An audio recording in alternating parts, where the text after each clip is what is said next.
Muy buenos días, muy buenas tardes, muy buenas noches a todos los amigos de este estudio de Escuela Sabática. Hoy es domingo 31 de octubre, último día del mes. Lección número 6, porque ¿qué nación grande hay? Para memorizar. ¿Y qué nación grande hay que tenga estatutos y juicios como es toda esta ley que yo pongo hoy delante de vosotros? Deuteronomio 4:8. Padre bueno, Padre justo, Padre santo, Padre misericordioso, en las manos tuyas estamos para estudiar a los pies de Jesús. Tú eres el Maestro divino. Envuélvenos en la sabiduría de ejercitar lo aprendido. Amén. Para hoy, domingo, no añadiréis ni disminuiréis. Vamos a leer en el libro de Deuteronomio, el capítulo 4 y los versículos 1 y 2. Leeremos a continuación. Ahora pues, oh Israel, oye los estatutos y derechos que yo os enseño, para que los ejecutéis y viváis y entréis y poseáis la tierra que Jehová el Dios de vuestros padres te da.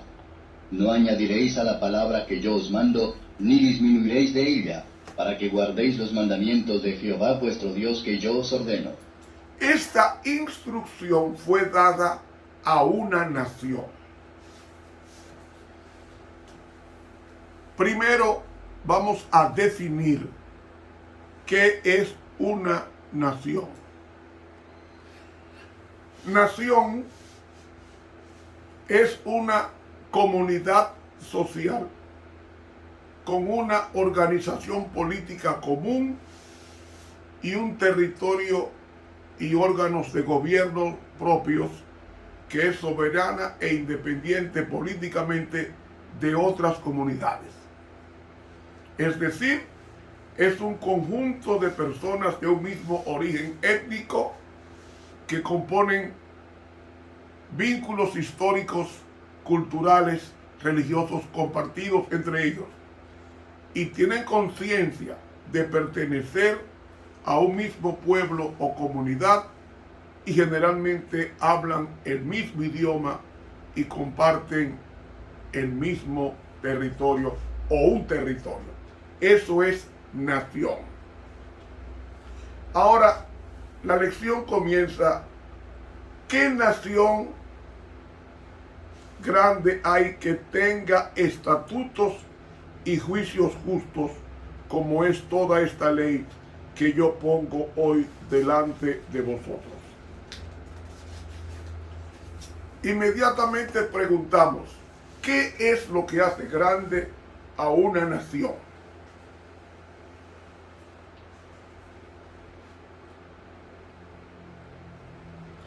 Lo que hace grande a una nación ante Dios, porque ante los hombres lo que hace grande a una nación es su poder político, su superficie de su territorio, su capacidad económica para resolver sus problemas inmediatos y su ahorro para aplicarlo a terceros y con asuntos comunes de protección al país o nación. Pero para Dios, una nación no es eso. ¿Qué poder político tenía Israel cuando salió de Egipto? No one, ninguno. ¿Qué armamento tenía la nación de Israel cuando salió de Egipto? Ninguno. ¿Qué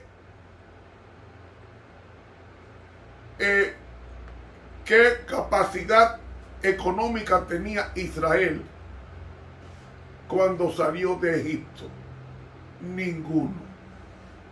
Entonces, Dios dice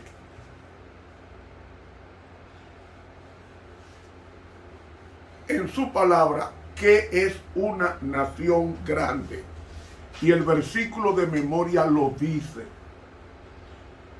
¿Qué nación grande hay que tenga estatutos y juicios?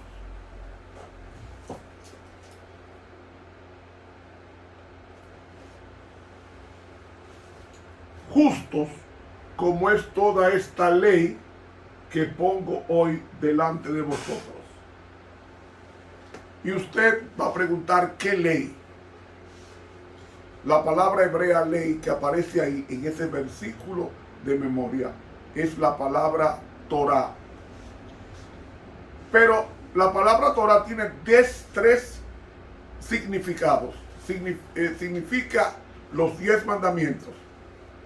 Significa el Pentateuco, es decir, Génesis, Éxodo, Levítico, Números y Deuteronomio.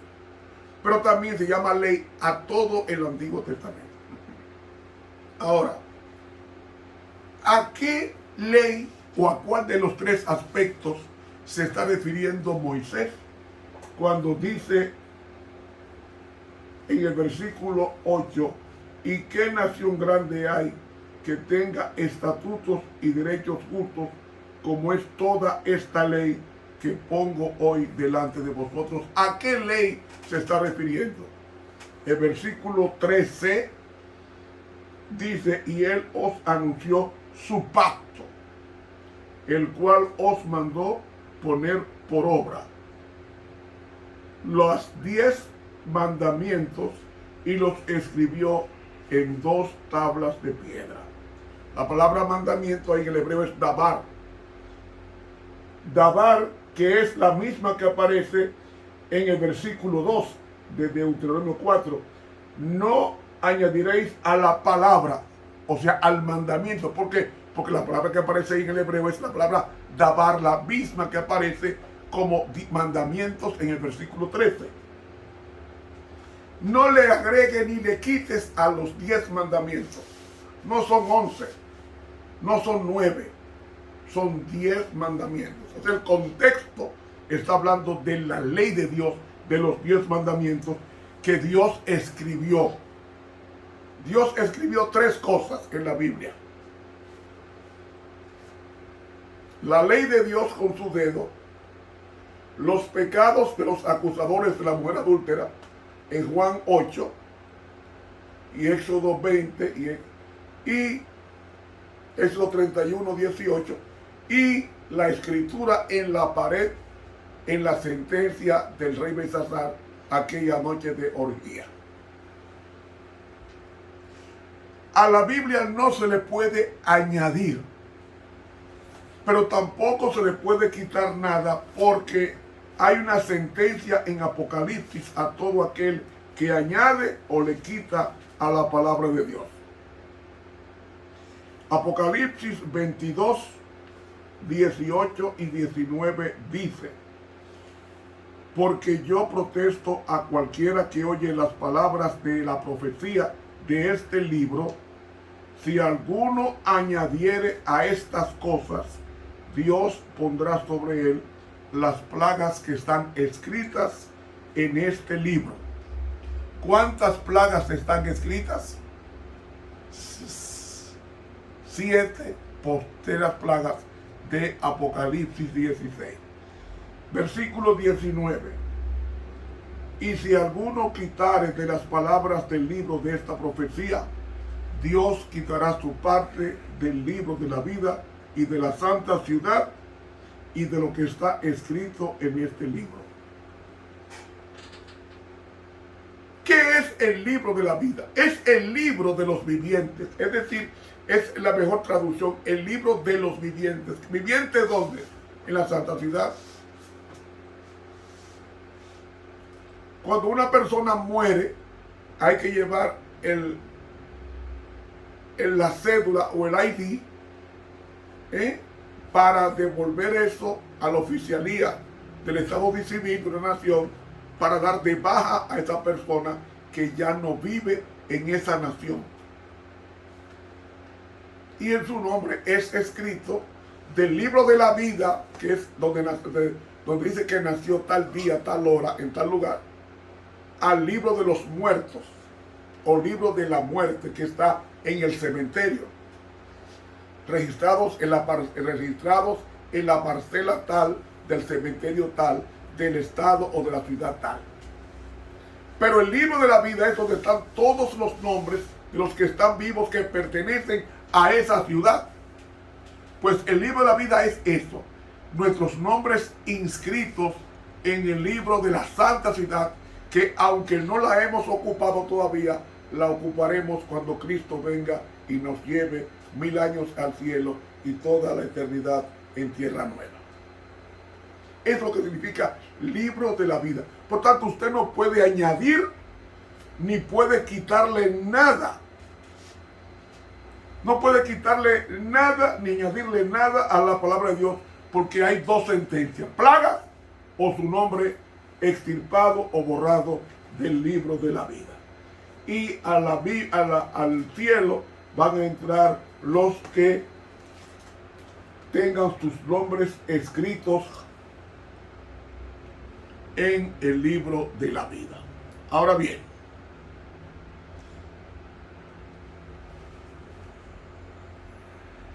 vamos a leer el Evangelio según San Mateo, el capítulo 15 y los versículos 1 hasta el 9, que nos habla sobre un sustituto de la palabra de Dios.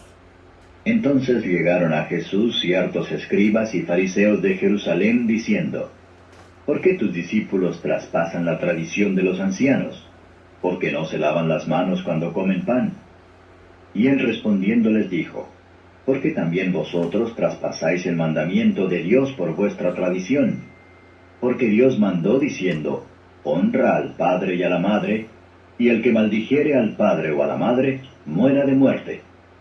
Mas vosotros decís: cualquiera que dijere al padre o a la madre, es ya ofrenda mía a Dios todo aquello con que pudiera valerte. No deberá honrar a su padre o a su madre con socorro. Así habéis invalidado el mandamiento de Dios por vuestra tradición.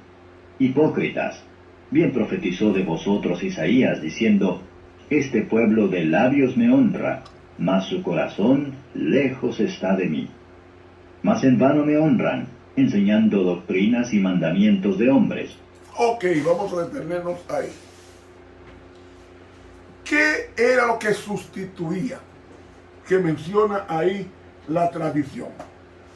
La palabra tradición es parádosis en el griego bíblico. Y la tradición se refiere a un conjunto de reglamentos orales y rabínicos que se habían formado alrededor de los 10 mandamientos y alrededor de la Torá. Con el correr del tiempo, esa tradición oral, que al principio tuvo el propósito de proteger la ley de Dios, llegó a ser considerada más sagrada que la Biblia, más sagrada que los 10 mandamientos. Es decir, si una persona, esa tradición que era oral, si una persona cumplía con la letra de la interpretación tradicional de la ley, no necesitaba vivir el espíritu de la ley. Es decir, el judío, el fariseo, no mataba a nadie. Pero como no mataba a nadie, estaba conforme a la tradición, obedeciendo la ley. Pero vean cómo ellos sí matan. en otra forma. Dice Juan 11, después que Jesús resucita a Lázaro, dice aquí,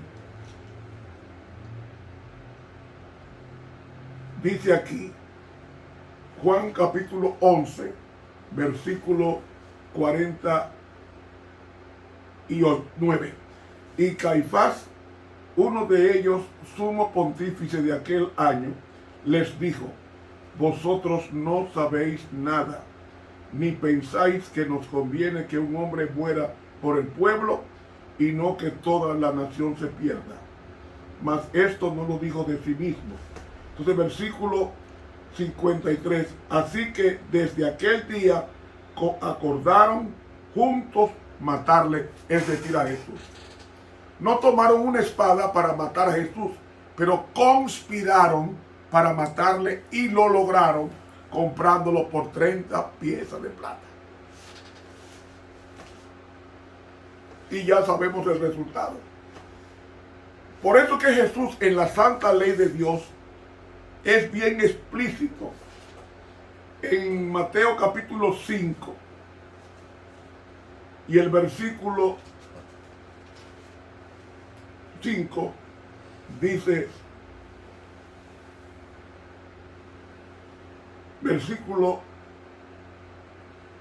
dice aquí,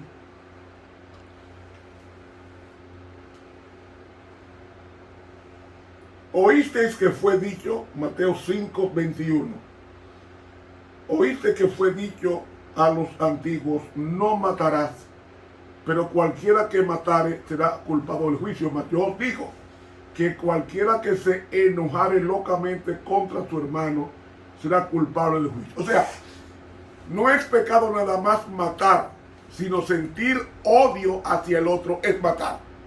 Aunque tú no llegas a consumar el acto, ya tú eres un criminal. El judío no mataba, rabino no mataba, pero mandaba a matar.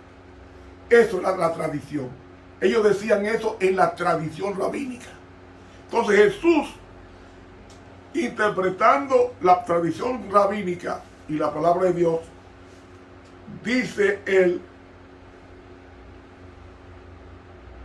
o responde lo que los fariseos dijeron. Los fariseos eran los intérpretes de la ley en la tradición oral. Entonces ellos dijeron, ¿por qué los discípulos tuyos violan la tradición porque no se lavan las manos cuando comen pan? Al lector occidental piensa que se refiere que los judíos, los discípulos de Jesús, comían con las manos sucias. No.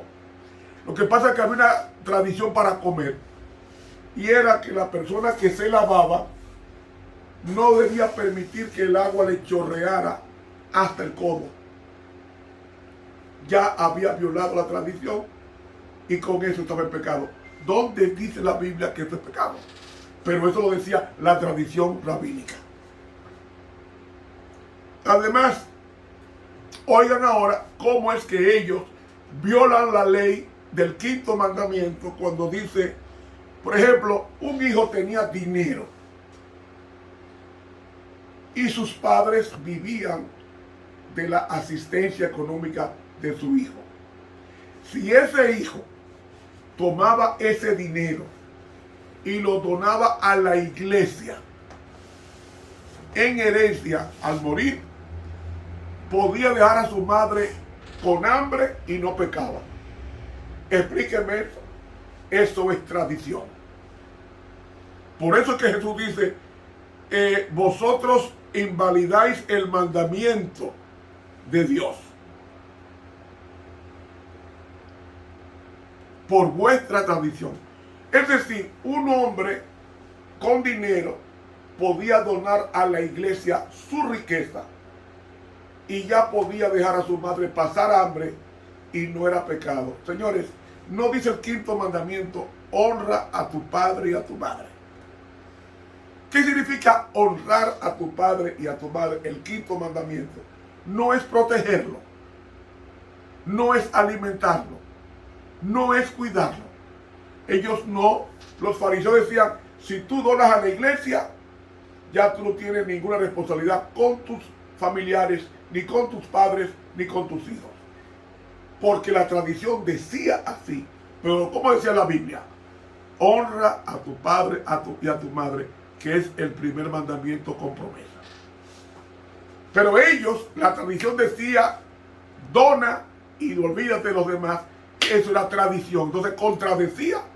Es más, dice el deseado de toda la gente, en la página, en el capítulo 42, dice aquí 2 líneas.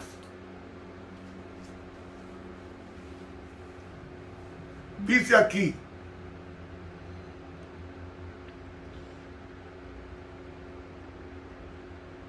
como antes, la base de su queja era su desprecio de los preceptos tradicionales que recargaban la ley de Dios. Se los decía ideados por mantener la observancia de la ley, pero eran considerados como más sagrados que la misma ley. Capítulo 42 del deseado de toda la gente. Es decir,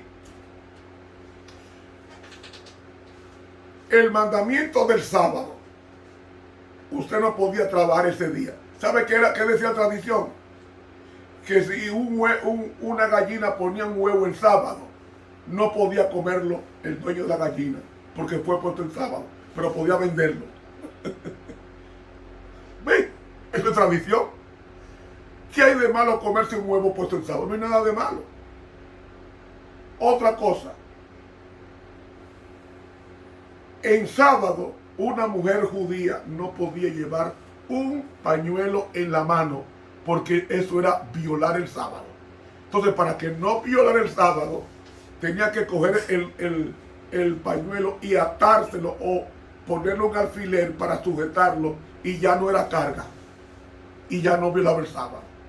Otra cosa, era pecado violar el sábado, verse en un espejo, porque eso podría motivar al expectante, al veedor, que encontrara una cana en el pelo y se la arrancara el sábado y ya pecaba. Señores, ¿dónde dice la Biblia esto? No lo dice, pero la tradición lo decía. Y le daba más importancia a la tradición que a la ley de Dios. Por eso Jesús dice, este pueblo de labios me honra, mas tu corazón está lejos de mí. ¿Qué es más importante? ¿La tradición o los 10 mandamientos? Jesús lo dijo. En vano me honran enseñando doctrinas y mandamientos de hombres. Hermanos, ¿cuándo le añadimos o cuándo le quitamos a la Biblia? Cuando hacemos cosas que la Biblia no dice que hay que hacer e imponemos cosas a la gente para que ella haga lo que la Biblia dice que no haga. Esto es tradición y eso es contraponer o corregir a Dios, que promulgó los 10 mandamientos con su voz y con su dedo escribiéndolo. A esas personas Dios las llama hipócritas. Mateo 23 dice que es un hipócrita. Y hermano, también en el Sermón del Monte dice Jesús que es un hipócrita. Dice aquí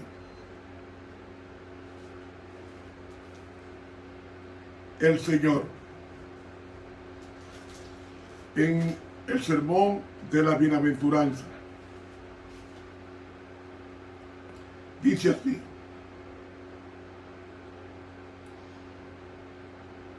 cuando oras, no seas como los hipócritas.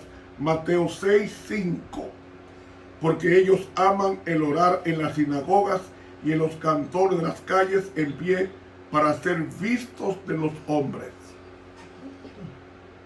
Ellos vivían una religión de apariencia,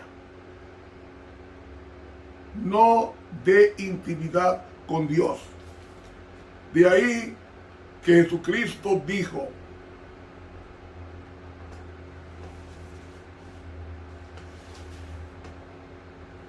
bien definido, cuando tú oras, entra a tu cuarto y cierra la puerta, ora a tu Padre que está en secreto, y tu Padre que te ve en secreto te recompensará en público. Eso es religión, relación con Dios. Cuando usted vive una vida diferente a la que enseña, usted es un hipócrita. Porque vive la vida del simulador, la vida de aquel, como dice el apóstol Pablo, la carta pastoral que escribió a Timoteo, esa carta que escribió a Timoteo, cuando dice 1 Timoteo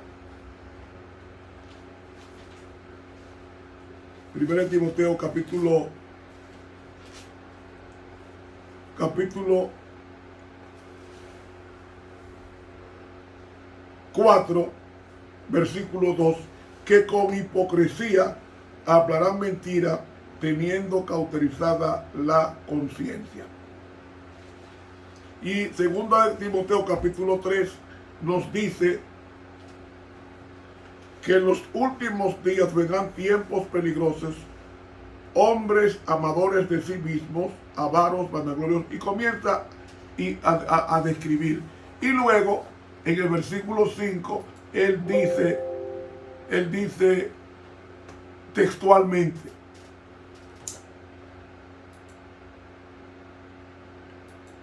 teniendo apariencia de piedad, mas negando la eficacia de la piedad, y a estos evita. Hermanos, no seamos hipócritas. No le añadamos ni le quitemos nada a la palabra de Dios. Vivamos lo que Dios nos reveló, y la salvación está asegurada, porque Cristo es la Biblia sin añadir ni quitar. Que Dios nos ayude a ser cristianos auténticos, que no añadamos ni quitemos nada de su santa palabra. Te habló el profesor Ramón Romero.